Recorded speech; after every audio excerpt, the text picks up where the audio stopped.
Hello बच्चों, आज हम लोग इतिहास नागरिक शास्त्र के अंतर्गत पार्ट 2 संविधान की उद्देशिका के बारे में जानकारी प्राप्त करेंगे।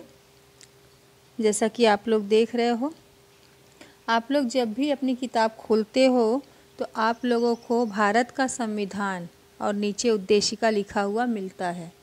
आप लोग उसको प्रतिदिन पढ़ते भी हो कक्षा में। याद है? नहीं याद है? चलो मैं याद दिलाती हूँ। तो इतिहास में सबसे पहले भारतीय संविधान की प्रस्तावना या उद्देशिका के बारे में जानेंगे। इसके पहले हमने संविधान का परिचय इसके बारे में जाना कि किस प्रकार संविधान हमारे देश का बना और कैसे बना, किन लोगों ने बनाया। ठीक है।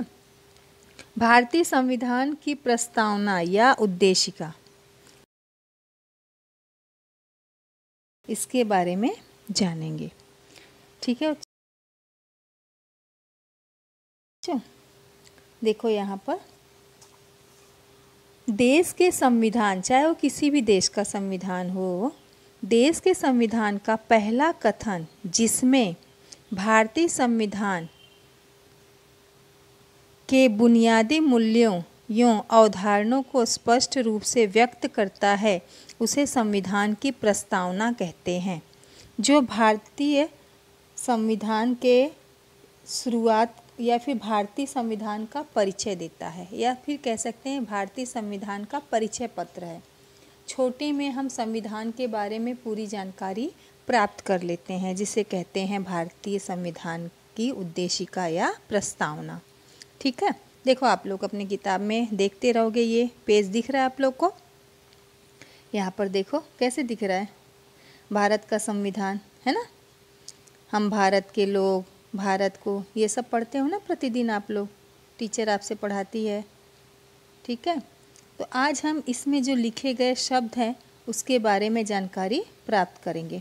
जैसे आप लोग देखो, यहाँ पर आप लोग देखोगे बहुत सारे शब्द दिए गए हैं। प्रभुत्व संपन्न दिया गया है, समाजवादी, पंथ निरपेक्ष, इन सब के बारे में हम जानकारी प्राप्त करेंगे। ठीक है। चलिए अब हम लोग आगे चलते हैं। यहाँ पर देखते हैं, आप लोग पढ़ो जरा इसको। भारतीय संविधान की प्रस्तावना को या फिर भारतीय संविधान की प्रस्तावना जवाहरलाल नेहरू द्वारा बनाए गए पेश किए गए उद्देश्य प्रस्ताव पर आधारित है। प्रस्तावना को सर्वप्रथम अमेरिकी संविधान में शामिल किया गया था। इसके बाद कई देशों ने इसे अपनाया है। संविधान विशेषज्ञ नानी पालकीवाला ने संविधान की प्रस्तावना को संविधान का परिचय पत्र कहा है। अर्थात बहुत छोटे में, या उद्देशिका जो है संविधान का सार है। बहुत छोटे में हम संविधान के बारे में जानकारी उद्देशिका द्वारा जान सकते हैं कि भारत का संविधान किस उद्देश्य से बनाया गया है। ठीक है बच्चों, देखिए आप लोग पार्ट 2 देख रहे हैं। आप लोग पार्ट 2 में आप लोग को सब अभी ये जो सारे शब्द हैं उसमें यहाँ पर भी दिया गया है, विस्तार से इसकी जानकारी हम प्राप्त करेंगे। देखिए, प्रभुत्व संपन्न राज्य पहला, समाजवादी दूसरा, पंथ निरपेक्ष, है ना। इसी प्रकार से अगले पेज पे आ जाओगे, यहाँ पे भी आप लोग देखो लोकतंत्र, है ना, गणराज्य, न्याय, इन सब के बारे में, यहाँ पे सामाजिक न्याय, इन सब के बारे में हम पाठ में जानेंगे। ठीक है। आर्थिक न्याय, राजनीतिक स्वतंत्रता, समता क्या है, इन सब के बारे में हम जानेंगे।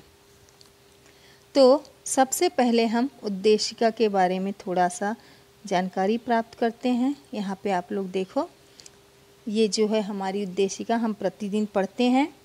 संविधान के उद्देश्यों को प्रकट करने हेतु प्रायः उनसे पहले एक उद्देशिका प्रस्तुत की जाती है। यही जो आपके सामने है बच्चों। भारतीय संविधान की उद्देशिका ऑस्ट्रेलियाई संविधान से प्रभावित तथा विश्व में सर्वश्रेष्ठ मानी जाती है। उद्देशिका संविधान का सार माना जाता है या मानी जाती है। उसके लक्ष्य प्रकट करती है किसके? संविधान। संविधान का दर्शन भी इसके माध्यम से प्रकट होता है। संविधान किन आदर्शों आकांक्षाओं को प्रकट करता है, इसका निर्धारण भी उद्देशिका से हो जाता है। ठीक है बच्चों, यहाँ पर देखो आप लोग ध्यानपूर्वक सुनो। हाँ, सर्वोच्च न्यायालय के मतानुसार उद्देशिका का प्रयोग संविधान निर्माताओं के मस्तिष्क में झांकने और उनके उद्देश्य को जानने में प्रयोग की जा सकती है। उद्देशिका यह घोषणा करती है कि संविधान अपनी शक्ति सीधे जनता से प्राप्त करता है। इस कारण यह जो शब्द शुरुआत में आप लोग देख रहे हो यहाँ पे लिखा हुआ हम भारत के लोग से प्रारंभ होती है।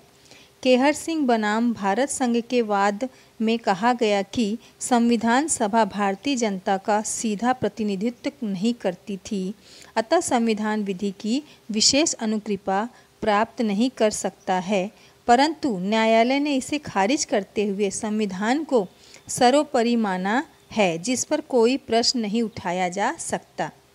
बच्चों, हम भारत के लोग अर्थात ये जो संविधान बना है किसके लिए बना है? हम भारतीय लोगों के लिए बना है ना।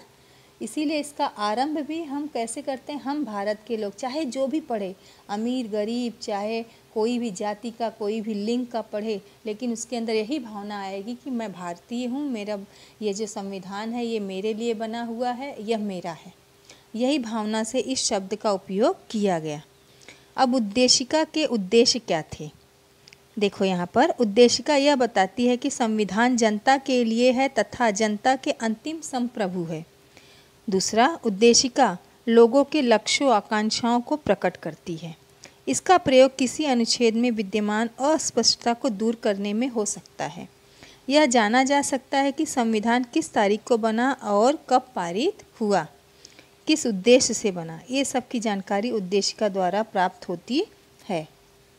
अब इसमें कुछ शब्द जो आए हैं उसके बारे में हम जानकारी थोड़े में प्राप्त करेंगे, वीडियो काफ़ी बड़ा हो जाएगा। संप्रभु, देख रहे हो, प्रभुत्व संपन्न। प्रभुत्व संपन्न का मतलब